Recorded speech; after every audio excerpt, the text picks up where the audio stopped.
प्रभु प्रेमियों, आप सबको मेरा प्यार भरा राधे राधे। इस वीडियो को थोड़ा ध्यान से सुनिएगा। वीडियो बहुत संवेदनशील है हमारी समाज के लिए। ये जो वीडियो मैं बनाने जा रहा हूं, वैसे मुझे बनाना नहीं था, पर फिर भी मेरा मन नहीं माना। बहुत दुख हुआ मुझे जब मैंने ये खबर सुनी, जब मैंने ये समाचार सुना। तो जिसने सुना होगा उसको बुरा ही लगा होगा, आपने भी सुना होगा, आपको भी बुरा लगा होगा। लेकिन हम किसी भी बड़ी घटना को सिर्फ सुनकर ओ इट्स टू बैड इतना कह के निकल जाते हैं। पर क्या ये इनफ है? It's not enough. सिर्फ इतना ही बहुत नहीं है, हमें इसके आगे सोचना होगा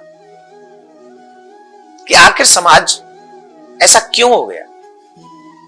समाज में ऐसा क्या आ गया कि एकदम से हम लोग अपने परिवारों के रिश्तों की हर मर्यादा को तोड़ रहे हैं। हर मर्यादा को मींस मानव को कब मानव कहा जाता है? मानव को तब मानव कहा जाता है जब वो उसमें मानवता होती है। और जब मानवता ही ना हो तो काहे का मानव? फिर तो पशु है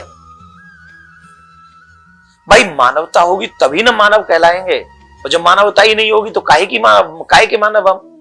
फिर हम में और पशुओं में क्या अंतर है? खाना कमाना, सोना, संतान उत्पन्न करना, ये तो पशुओं का भी काम है। यही स्थिति हम में। अब आप सोच रहे होंगे मैं किसकी बात कर रहा हूं? मैं बात कर रहा हूं एक पढ़े लिखे 34 साल के 34 इयर्स ओल्ड इंजीनियर की। आप समझ गए होंगे मैं बात कर रहा हूं अतुल सुभाष की, जो बेंगलोर में रहकर जॉब कर रहा था, है नहीं। अपने पत्नी के झूठे झूठे केसों से दुखी होकर उसने कहा, दुखी होकर उसने फांसी लगा ली। 34 साल का जवान बेटा जब जाता है तो बूढ़े मां बाप पर क्या बीतती है। और उसने जो एक बात कही कि जज साहिबा भी हंसती थी ठहाके मार के। मैं किसी पे टिप्पणी नहीं कर रहा हूं, ना मेरा राइट है कि मैं किसी एक जज पे टिप्पणी करूं, पर क्या यह उचित है कि हमारे देश का एक युवा इंजीनियर ऐसे चला जाए और 3 करोड़ रुपए उससे मांगे जाएं, और न देने पर उसे और प्रताड़ित किया जाए, उसके घर वालों को भी जेल में डलवाने की धमकी दी जाए, आदि आदि जो भी हुआ। मैं ये नहीं कह रहा हूं कि हर स्त्री ऐसी है या हर पुरुष ऐसा है या हर जज ऐसा है, ऐसा नहीं कह रहा हूं, पर समाज में ये जो समस्या है ये तगड़ी समस्या है। इस समस्या का समाधान क्या हम और आप ढूंढेंगे नहीं?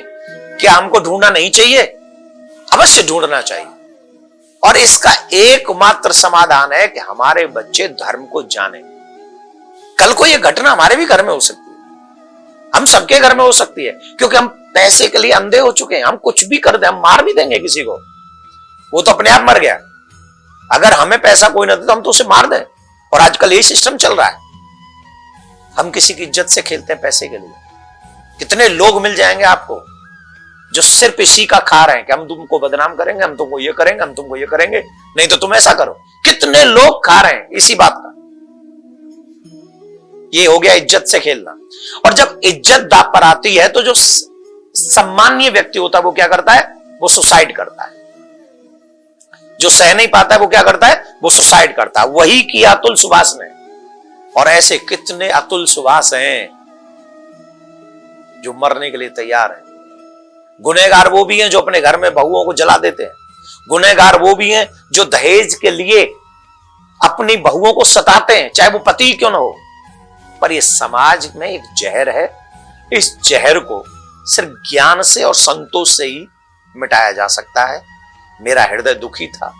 अतुल सनातनी था, उसका ससुराल पक्ष भी सनातनी ही होगा, तो क्यों मानवता हम में मानवता नहीं है? क्या मिला तुम्हें? जेल, उनके बच्चों, उसके परिवार के लिए बच्चे की हत्या। और जज साहब, जब व्यक्ति को न्याय जल्दी नहीं मिलता है ना, तो भी ऐसे स्टेप उठते हैं। ये विषय समाज में सिर्फ पैसे के लिए जो अंधी दौड़ हो रही है, ये विषय वो है। और हम लोग जो धर्म को जानते नहीं है, ये विषय वो है। अगर हम धर्म को जान लेंगे तो न्याय भी मिलेगा, हम धर्म को जान लेंगे तो मानवता भी जगेगी। अगर हम धर्म को जान लेंगे तो हमारे घरों में ये घटनाएं नहीं घटेंगी। बेटी को सीता का चरित्र पढ़ाइए, बेटे को राम का चरित्र पढ़ाइए, और जो जा रहे हैं न्याय के उस कुर्सी पर हाथ जोड़ के, मैं आपकी निंदा नहीं कर रहा हूं, मैं आपकी अपेक्षा नहीं, आपसे बहुत लोग आशा करते हैं, आपको भगवान की तरह देखते हैं, आपकी जो छवि है वो भगवान की तरह है, क्योंकि आप गीता की कसम खिलवाते हो ना साहब। तो गीता की कसम जब खबा रहे हो तो जज साहब तो पहली नजर में समझ जाते हैं कौन अपराधी है और कौन अपराधी नहीं है।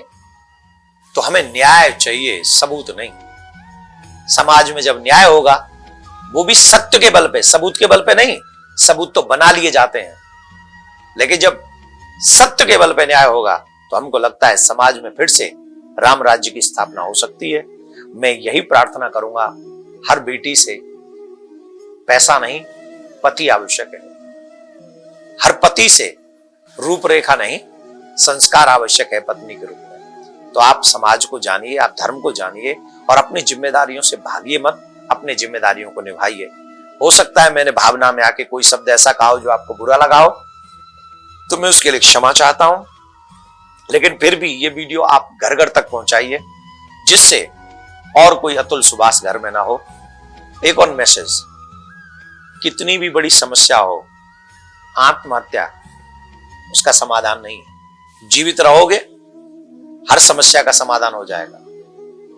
और अगर तुम आत्महत्या जैसा स्टेप उठाओगे, कदम उठाओगे, न सिर्फ अपना बुरा करोगे, अपने परिवारिक जनों को भी दुख देके चले जाओगे, जो कि ठीक नहीं। ये नहीं, ऐसी कठिन स्थिति में जब समस्याएं बहुत हो, समाधान न मिल रहा हो, तो गीता का सहारा लें, रामायण का सहारा लें, सत्संग का सहारा लें। ऐसे कई प्रसंग मेरे पास भी आए, उन्होंने सहारा लिया तो वो बच गए, आज वो जीवित। प्लीज आप भी सत्संग और सत्य का साथ लें। आत्महत्या किसी भी समस्या का समाधान नहीं है। राधे राधे।